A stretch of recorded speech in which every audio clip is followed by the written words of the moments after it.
Alhamdulillahilladzi shadaqa wa'dah wa nasara 'abdah wa 'azza jundahu wa hazamal ahzaba wahdah. Asyhadu an la ilaha illallah wahdahu la syarikalah lahul mulku wa lahul hamdu yuhyi wa yumitu wa huwa ala kulli syai'in qadir. Wa asyhadu anna Muhammadan abduhu wa rasuluhu sahibud da'wah wal irsad wal fatwah wassalatu wassalamu ala rasulillah wa ala alihi wa man tabahu wa mawalah. Allahumma sholli wa sallim wa barik ala Muhammadin wa ala alihi wa sahbihi wa man tabi'ahum bi ihsani ila yaumiddin. Amma ba'du fa ya ibadallah usikum wa nafsi wa iyaya bi taqwallah faqad fazal muttaqun. Qala Allah ta'ala fi kitabihil karim. A'udzu billahi minasyaitonir rajim. Bismillahirrahmanirrahim. Ya ayyuhalladzina amanu udkhulu fis-silmi kaffah wa la tattabi'u khutuwatis syaiton innahu lakum aduwwum mubin. Shadaqallahul adzim. Ma'asyiral muslimin sidang Jumat rahimani wa rahimakumullah. Puji syukur kita panjatkan kehadirat Allah Subhanahu wa taala. Salawat dan salam juga kita haturkan kepada baginda Rasulullah Muhammad sallallahu alaihi wasallam.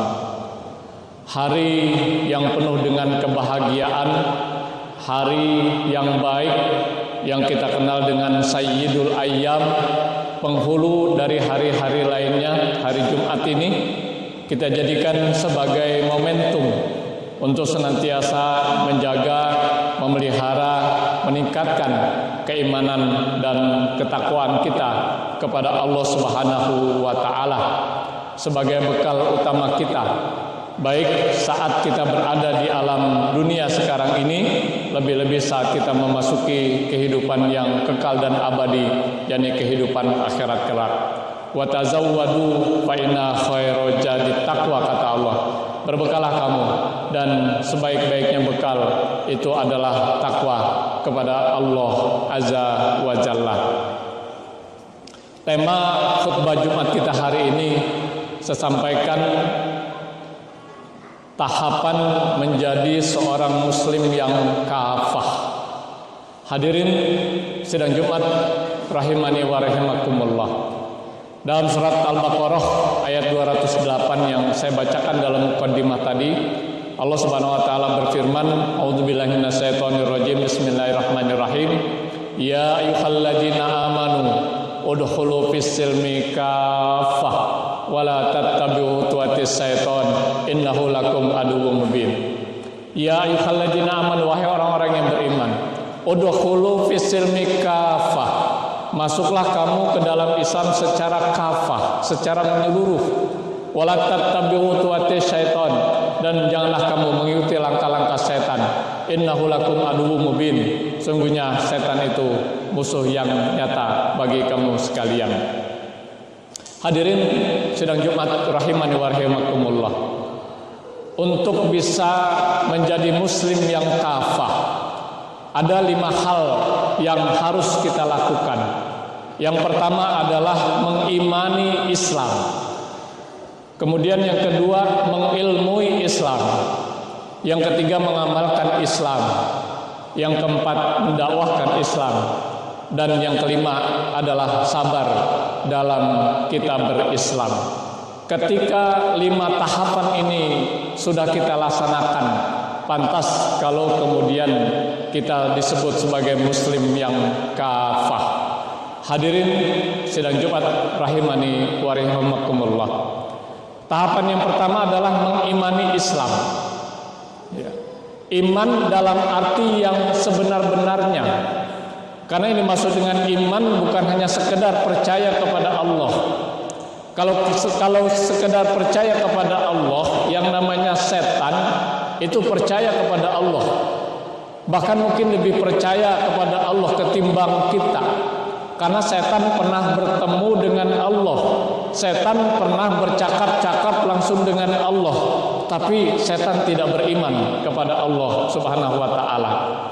Ketika baginda Rasulullah ditanya mahwal iman ya Rasulullah, al imanu tasdikun biqalbi wa iqrarun bil lisan wa amalun bil arkan.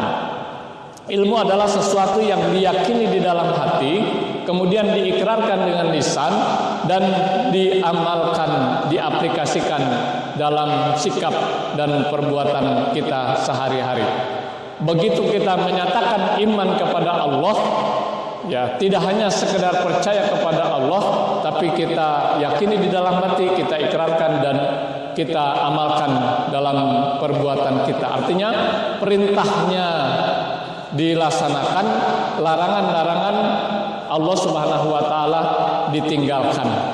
Yakin dan percaya bahwa apapun yang diperintahkan Allah pasti ada manfaatnya buat kita. Dan sebaliknya apapun yang dilarang oleh Allah dan Rasulnya pasti ada mudaratnya buat kita. Sikap kita hanya satu, sami'na wa ata'na. Kami dengar, kami taat. Perintahnya dikerjakan, larangannya ditinggalkan. Dan secara umum berkaitan dengan keimanan adalah apa yang kita pahami dalam rukun iman yang jumlahnya ada 6, yang insya Allah sudah sama-sama kita pahami. Kemudian hadirin sidang Jumat rahimakumullah, tahapan yang kedua agar kita masuk ke dalam kategori muslim yang kafah itu adalah mempelajari Islam. Mempelajari Islam. Kita tahu dalam sebuah makalah ulama salaf mengatakan al ilmu hayatul Islam wa imadul iman. Bahwasanya ilmu itu adalah ruhnya Islam dan tegaknya iman. Ya. Betapa pentingnya ilmu dalam Islam itu, sampai-sampai menuntut ilmu itu merupakan salah satu kewajiban kita dari sekian banyak kewajiban yang diperintahkan dan disyariatkan oleh Allah Subhanahu wa taala.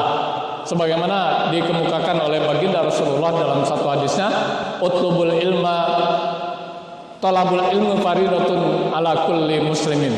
Bahwasanya menuntut ilmu itu adalah kewajiban atas tiap-tiap muslim. Hadirin sidang Jumat rahimakumullah, kita pahami berdasarkan fikih makna wajib itu adalah kalau kita kerjakan mendapat pahala, kalau kita tinggalkan berdosa. Dan salah satu kewajiban kita dari sekian banyak kewajiban itu adalah menuntut ilmu. Bahkan ayat yang pertama yang diturunkan oleh Allah Subhanahu wa taala kepada baginda Rasulullah sallallahu alaihi wasallam adalah surat Al-Alaq ayat pertama, itu perintah untuk kita berilmu. Iqra, bacalah. Iqra bismi rabbikal ladzi khalaq, khalaqal insana min 'alaq ila akhiri ayat. Hadirin sedang Jumat rahimani wa rahimakumullah. Bahkan dalam pandangan Islam, menuntut ilmu itu bukan hanya sekedar wajib.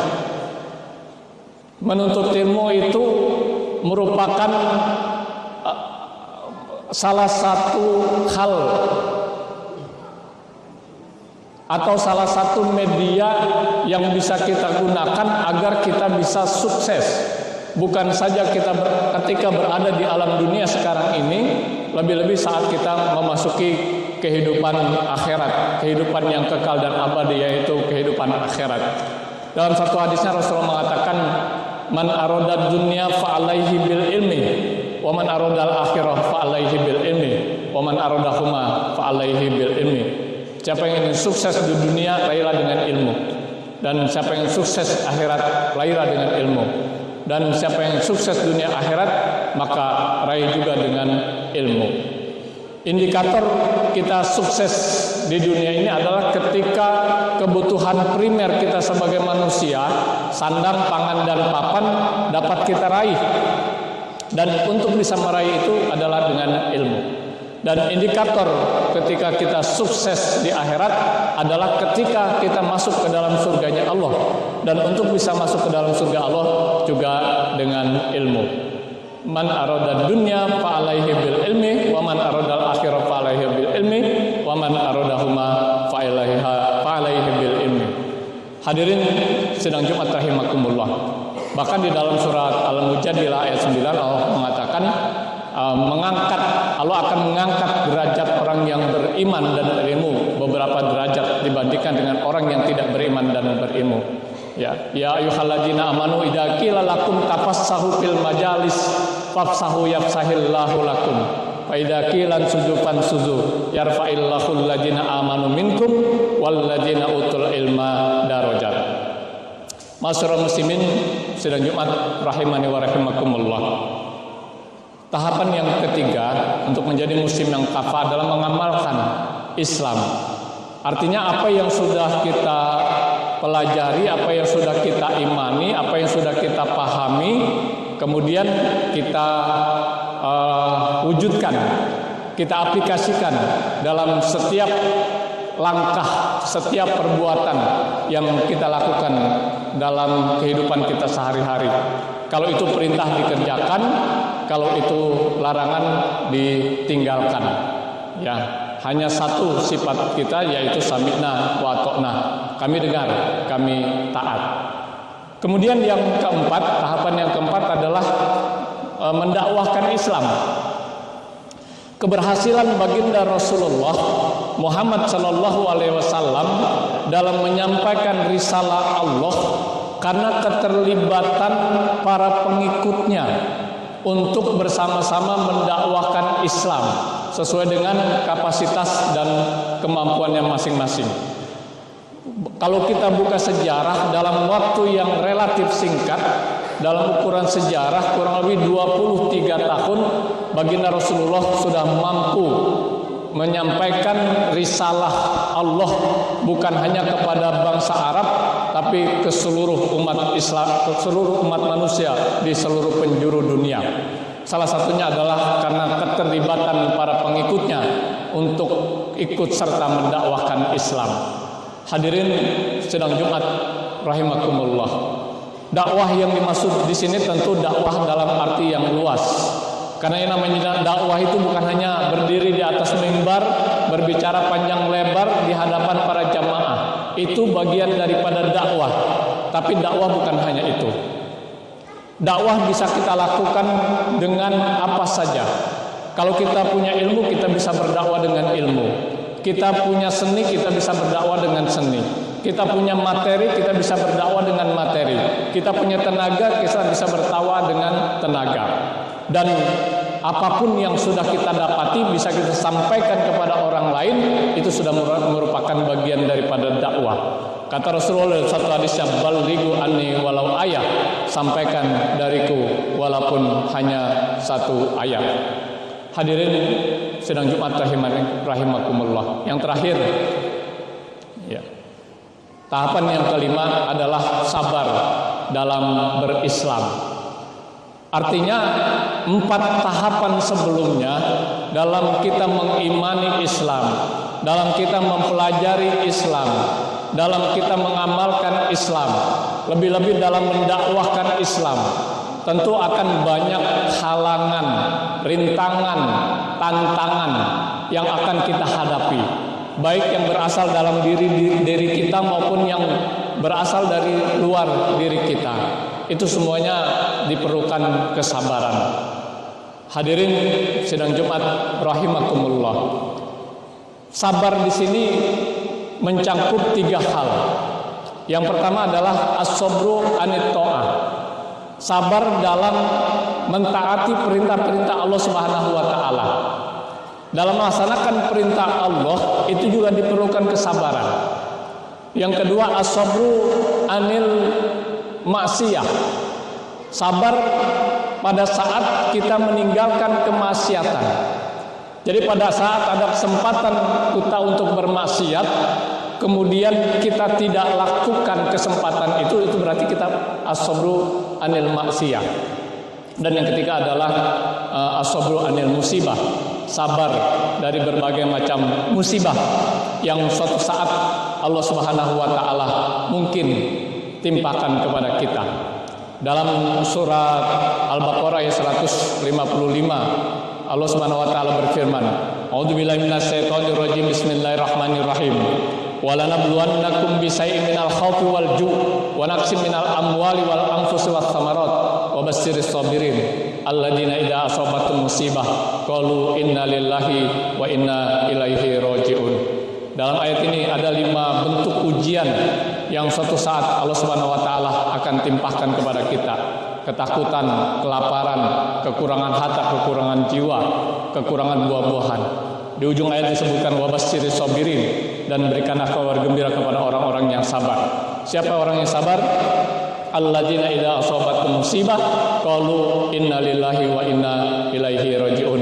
Itu orang yang apabila mendapat musibah saya berkata semua ini adalah kepunyaan Allah dan akan kembali kepada Allah Azza wa Jalla.